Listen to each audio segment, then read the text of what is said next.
लफ्ज पेंडू आपने अक्सर सुना होगा। पिंड में रहने वाला तो पेंडू होता ही है, लेकिन हमारी अकल और आला दिमागी के क्या कहने, हमने हर उस शख्स को जो शऊर नहीं रखता और जाहिल होता है उसे भी पेंडू बना दिया है। यानी हमारे नजदीक पेंडू जाहल, गंवार और शऊर से आरी होते हैं, लेकिन अगर हकायक और अदल की नजर से देखें तो हमें गांव और देहात में रहने वाले लोगों की ऐसी अच्छी आदत व सिफात मिलेंगी जो शहरों में नापैद होती जा रही हैं, और उन्हें देखकर लगता है कि सच्चे और खरे तो पेंडू हुए, शहरी तो इंसान कहलाने के भी लायक नहीं रहे। इंसानियत की सही झलक तो आज भी बहरहाल पिंड में ही नजर आती है और पेंडुओं में ही मिलती है। जब कोई पेंडू मरता है तो बाकी सारे पेंडू इकट्ठे हो जाते हैं, कुछ कब्र खोदते हैं, कुछ खाने पीने के इंतजामात संभाल लेते हैं और कुछ मरने वाले पेंडू के माल मवेशी की देखभाल करने लग जाते हैं। अगर पेंडू रात को मरे तो सुबह हर पेंडू के घर से चाय और पराठे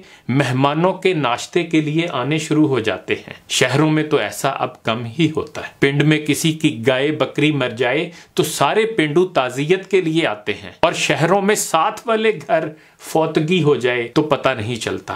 पेंडू पिंड के सारे पेंडुओं के हर दुख सुख में शरीक होते हैं। एक पेंडू चारा काट कर इंतजार करता है कि कोई पेंडू नजर आए तो उसको चारा बांधने और उठाने में मदद करे।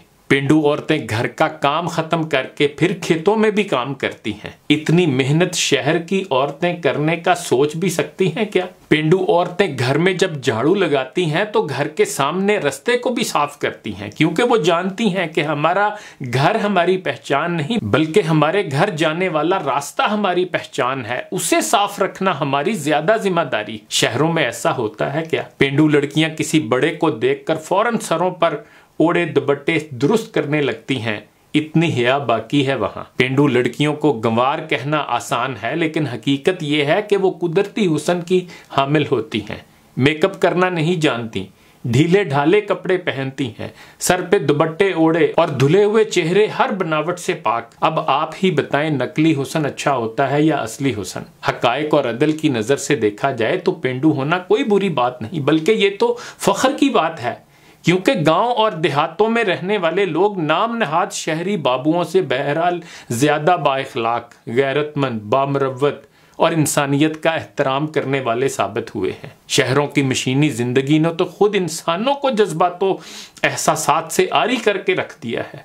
इसीलिए तो इकबाल को कहना पड़ा कि है दिल के लिए मौत मशीनों की हुकूमत, एहसास से मुरव्वत को कुचल देते हैं आलात। और जो लोग ये समझते हैं कि आलीशान कोठियों में रहना, अंग्रेजी लिबास पहनना, मुंह टेढ़ा करके खालिस क्वींस एक्सेंट में अंग्रेजी बोलना और हाथों की बजाय चमचों से खाना ही तहजीब की अलामत है, तो ऐसे लोग खुद काबिल रहम और घटिया सोच, गुलामाना जहनियत और फिक्री अफलास के मारे हुए। उनका अपना इलाज किसी रूहानी और नफ्सियाती दारुशिफा में होना चाहिए। फ्रांसिस बेकन ने कहा था कि मैंने दुनिया के अजीम लोगों को झोंपड़ों से निकलते देखा है, और झोंपड़ियां शहरों में नहीं गांव और देहात में ही हुआ करती हैं। शहरों और ख़ास तौर पर शहरों के कीमती इलाकों में अब तो बेमुरव्वती का ये आलम होता है कि एक घर में कोई बीमार पड़ा हो, हत्ता कि कोई फौत भी हो जाए तो साथ वाले घर को पता नहीं चलता, और पता चल भी जाए तो भी दुख में शरीक होने की तौफीक नहीं मिलती। पेंडू होना तो कतन कोई बुरी बात नहीं बल्कि अच्छी बात है, लेकिन ज़हनी गुलाम होना तो इतनी बुरी बात है कि इसके बारे में इकबाल ने कहा कि अज हुए गुलामी जे सगा खार तरस्त मन नदीदन के सगे पेशे सगे सरखम कर। यानी गुलामी की खू तो कुत्ते से भी बदतर होने की अलामत है,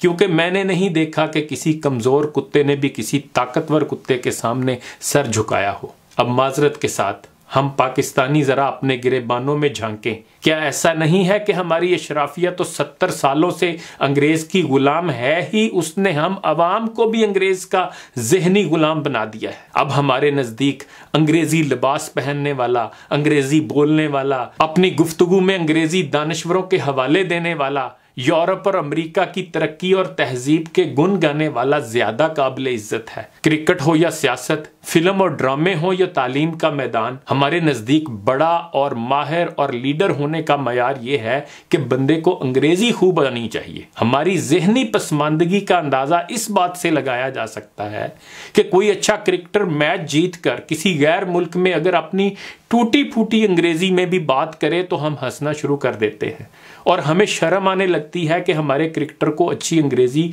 क्यों नहीं आती, हालांकि उसके अंग्रेजी बोलने पर हमें शर्म से डूब मरना चाहिए और तवक्को रखनी चाहिए कि एक पाकिस्तानी चाहे दुनिया के किसी भी महाज पर खड़ा हो वो उर्दू बोले और वो लोग जिन्हें उसे समझने की जरूरत हो वो खुद अपनी जुबान में उर्दू का तर्जुमा करते फिरे। लेकिन हमारी फिक्री गुर्बत का आलम तो ये है कि हमें अब ऐसी बातें ही अजीब लगती हैं। हम सिर्फ पेंडू होते तो कोई बुरी बात न थी बल्कि काबिले फख्र बात थी।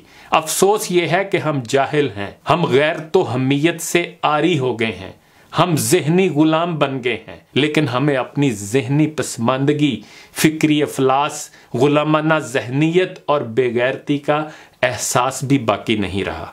वाए नाकामी मताए कारवां जाता रहा, कारवां के दिल से एहसास से जिया जाता रहा।